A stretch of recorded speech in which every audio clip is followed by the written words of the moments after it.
Bonjour à tous, nous allons traiter aujourd'hui des régimes totalitaires et nous allons nous demander quelles sont les grandes caractéristiques des régimes totalitaires européens dans l'entre-deux-guerres. D'abord, grand 1, la mise en place des totalitarismes en Europe. Petit 1, des causes multiples de l'émergence des totalitarismes.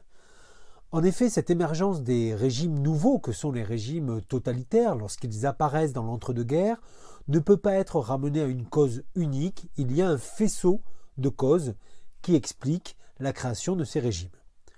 D'abord, des causes politiques anciennes, du fait que les sociétés dans lesquelles ils émergent sont des sociétés mal démocratisées. L'Allemagne et l'Italie sont alors des États-nations récents, l'unité tardive n'a pas permis l'émergence d'une conscience nationale très forte, ce qui provoque l'exaltation des valeurs nationalistes afin de donner une cohérence à la nation. En Russie, on a la tradition d'un pouvoir politique fort dans lequel la démocratisation demeure largement inachevée. À cela, il faut rajouter des causes politiques plus récentes liées à l'influence politique de la Première Guerre mondiale. D'abord, certains historiens ont développé la thèse de la brutalisation des sociétés. En effet, la première mobilisation de masse remet en cause les valeurs des régimes libéraux. Cette thèse de la brutalisation des sociétés entend expliquer comment de nombreux anciens combattants transfèrent la violence vécue dans les tranchées dans la vie politique de l'entre-deux-guerres. Cela passe notamment par la formation de groupes paramilitaires comme en Allemagne ou en Italie. L'influence de la Première Guerre mondiale ne s'arrête pas là puisque la fin de celle-ci va engendrer des frustrations nationales. Dès février 1917, le tsar de Russie Nicolas II est obligé d'abdiquer. En Italie va se développer la thèse de la victoire mutilée, c'est-à-dire que malgré la victoire, certains territoires revendiqués par les Italiens ne leur sont pas accordés lors de la signature des traités de paix.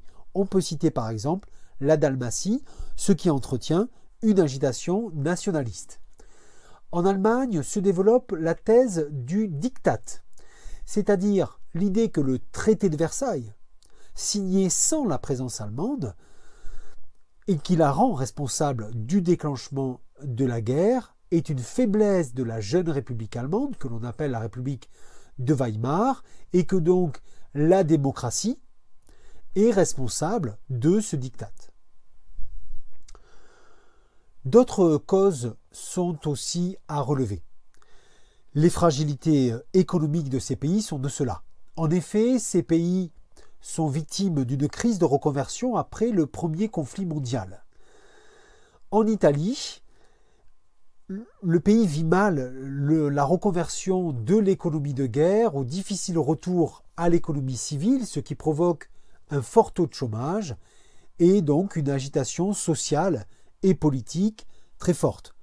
Ainsi, les grèves et les occupations d'usines qui ont lieu dans ce pays entre 1919 et 1920 provoquent une peur chez les élites d'une révolution communiste, ce qui va favoriser l'avènement du fascisme.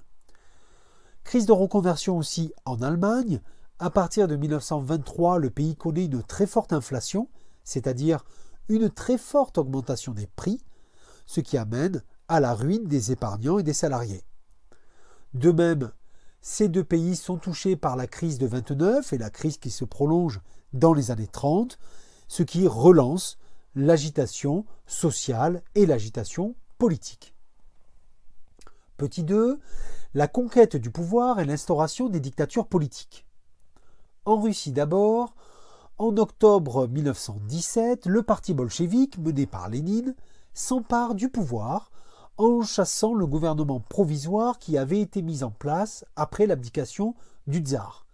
On assiste alors à la mise en place d'un régime communiste et à celle d'une dictature du prolétariat. Cette accession au pouvoir, d'ailleurs, rencontre une opposition violente, ce qui provoque une guerre civile qui éclate en 1918 et qui est remportée par les bolcheviks. À partir de ce moment-là, on assiste à l'instauration d'un régime autoritaire, Staline succède à Lénine en 1924 et à la fin des années 20, il élimine ses concurrents et impose une dictature. En Italie, Benito Mussolini prétend rétablir la grandeur de l'Italie et lutter contre les désordres sociaux. Il reçoit à ce titre le soutien de la bourgeoisie et des classes moyennes qui ont peur d'une révolution communiste. L'agitation sociale est contrée par Mussolini qui s'appuie sur les faisceaux de combat, c'est-à-dire des organisations paramilitaires organisées sur un mode militaire et qui s'attaquent aux syndicats et aux partis de gauche. En 1921, Mussolini crée le Parti national fasciste et le 28 octobre 1922, il organise la marche sur Rome, qui est une démonstration de force des fascistes, des chemises noires. Le lendemain, Benito Mussolini est nommé chef du gouvernement. À partir de 1924, Mussolini instaure une dictature politique et les lois dites fascistissimes en 1925-1926 concentrent entre les mains de Mussolini tous les pouvoirs.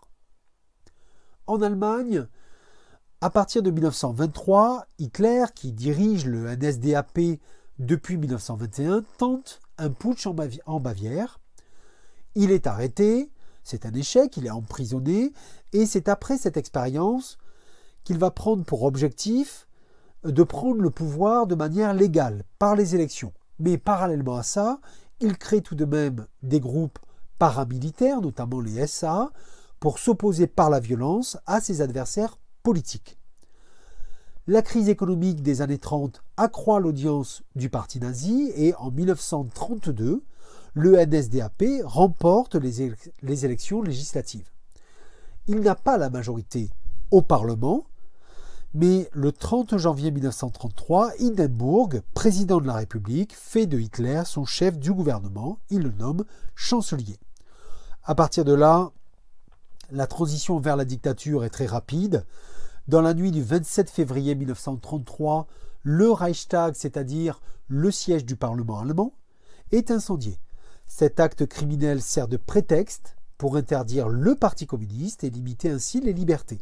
En mars 1933, Hitler obtient les pleins pouvoirs et en juillet, les partis politiques sont interdits, à l'exception du NSDAP, bien sûr, et les élections sont supprimées. Grand 2, les caractéristiques et le fonctionnement des totalitarismes. Petit 1, une dictature politique et un régime de terreur policière. Les idéologies totalitaires se basent toutes sur la condamnation de la démocratie et du pluralisme politique. Ainsi, les libertés individuelles disparaissent au nom de la primauté de l'État. Mais ce projet totalitaire varie, se différencie selon les trois totalitarismes. D'abord, l'idéologie totalitaire en Italie.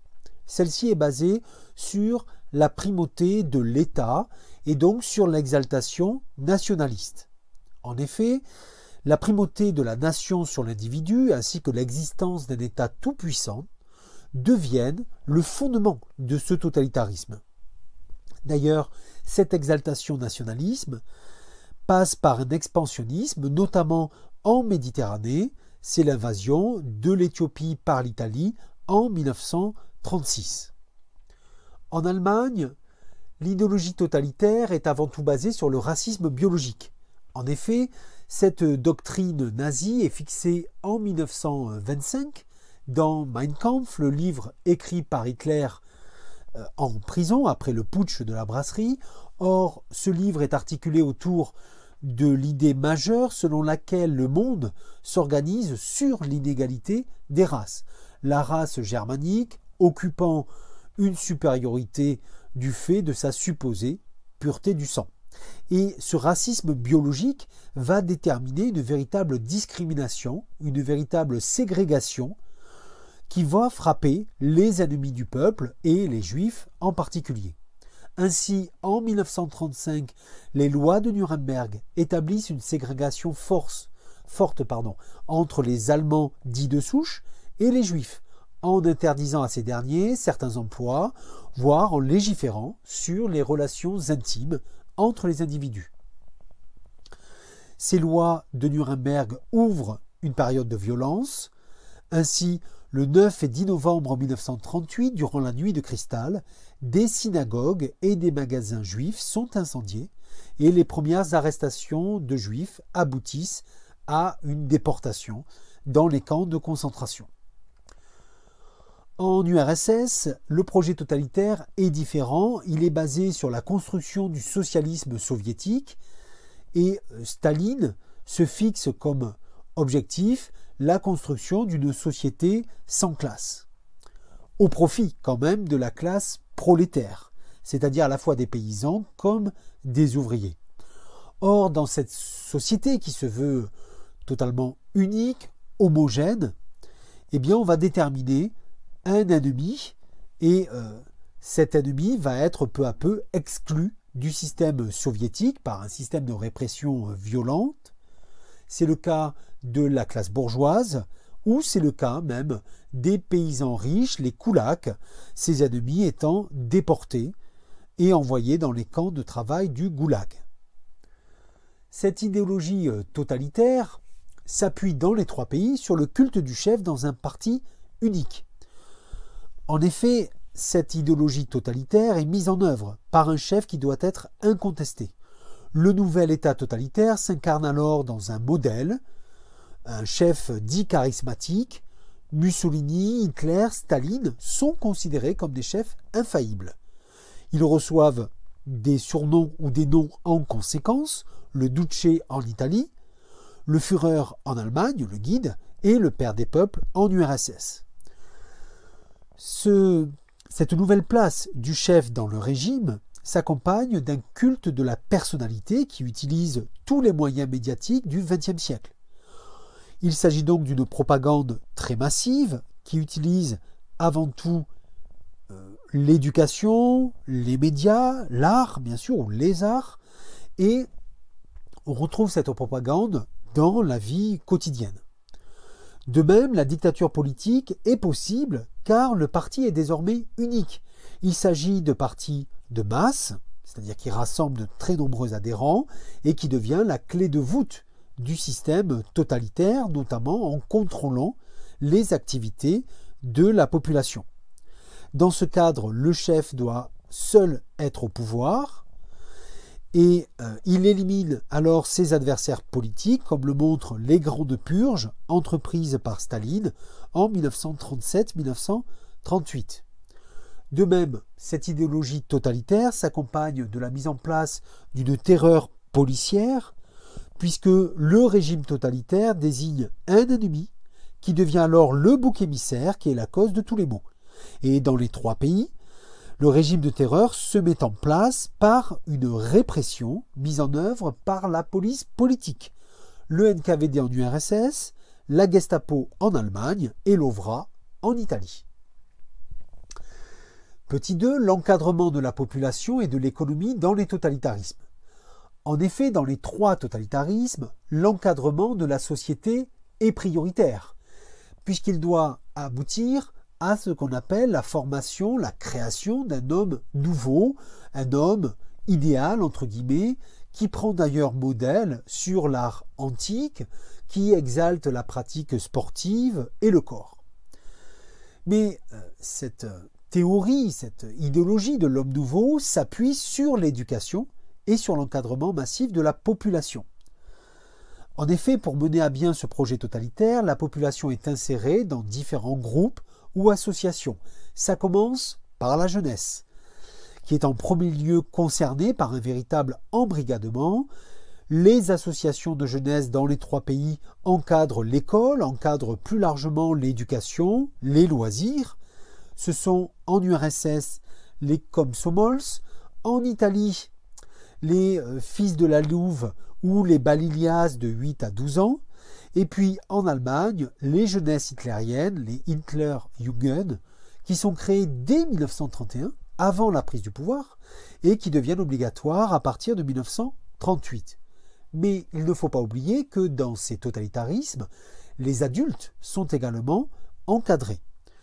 Notamment dans le monde du travail. En Allemagne, par exemple, le service du travail du Reich, le RAD, était une organisation de l'appareil nazi. De plus, la population doit participer à de grands rassemblements, à des fêtes du parti, à des défilés. Et on peut considérer que dans une certaine mesure, les loisirs, la vie familiale sont contrôlés par le projet totalitaire. Ce projet totalitaire aboutit aussi au contrôle de l'économie. En effet, dans les trois pays, les totalitarismes sont arrivés au pouvoir dans des conditions économiques très dégradées. Donc, un des objectifs de ces régimes va être de construire ou de reconstruire des structures productives efficaces. En Italie et en Allemagne, Mussolini et Hitler lancent des politiques de grands travaux. En Allemagne, on peut citer la bataille du blé. En Italie, on peut citer la bataille du blé. En Allemagne, la construction d'autoroutes. De même, un des leviers de la reprise économique va être le réarmement qui permet de favoriser un complexe industriel militaire. En URSS, le projet est un peu différent, l'encadrement de l'économie aussi, puisque Staline met en place une économie socialiste qui repose sur la mise en commun des moyens de production, et on assiste alors à la collectivisation des terres dans l'agriculture et des moyens de production industrielle dans l'industrie. L'économie est par ailleurs planifiée. Grand 3, les totalitarismes, facteurs de déstabilisation de l'ordre européen. Tout d'abord, petit 1, le rapprochement des dictatures. On assiste ainsi à un rapprochement entre l'Italie et l'Allemagne. En 1935, Mussolini, comme on l'a vu, se lance à la conquête de l'Éthiopie. L'Italie est alors condamnée par la Société des Nations, mais elle reçoit l'appui d'Hitler. Par ailleurs, en 1936, il y a la signature de l'axe Rome-Berlin entre les deux totalitarismes. Les deux pays se retrouvent également alliés du dictateur Franco pendant la guerre d'Espagne. Rappelons qu'en 1936, l'armée dirigée par Franco organise un putsch qui provoque une guerre civile espagnole. Dans ce contexte, le général Franco bénéficie d'hommes et de matériel militaire fournis par l'Italie mussolinienne et par l'Allemagne nazie, comme le montre le bombardement de la ville de Guernica en avril 1937. Ce soutien lui permet d'ailleurs de prendre l'avantage sur les républicains espagnols en mars 1939. Petit 2, les coups de force d'Hitler et la marche à la guerre. Hitler, fort de ses succès, mène une politique de coups de force en Europe centrale et orientale, afin de réunir dans le Reich les populations qu'il considère comme allemandes. La première étape, en mars 1938, l'armée allemande envahit l'Autriche, c'est l'Anschluss. Puis Hitler revendique la région des Sudètes en Tchécoslovaquie, peuplée de populations germanophones. Afin d'éviter la guerre, les démocraties occidentales, mais notamment les Britanniques et les Français, acceptent cette annexion à la conférence de Munich, par les accords de Munich en septembre 1938. À partir de ce moment-là, le rapprochement entre les totalitarismes se renforce, avec la signature du pacte d'acier entre l'Italie et l'Allemagne à l'été 1939 et la signature du pacte germano-soviétique durant la même période. Le 1er septembre 1939, l'Allemagne envahit la Pologne, c'est le début de la Seconde Guerre mondiale.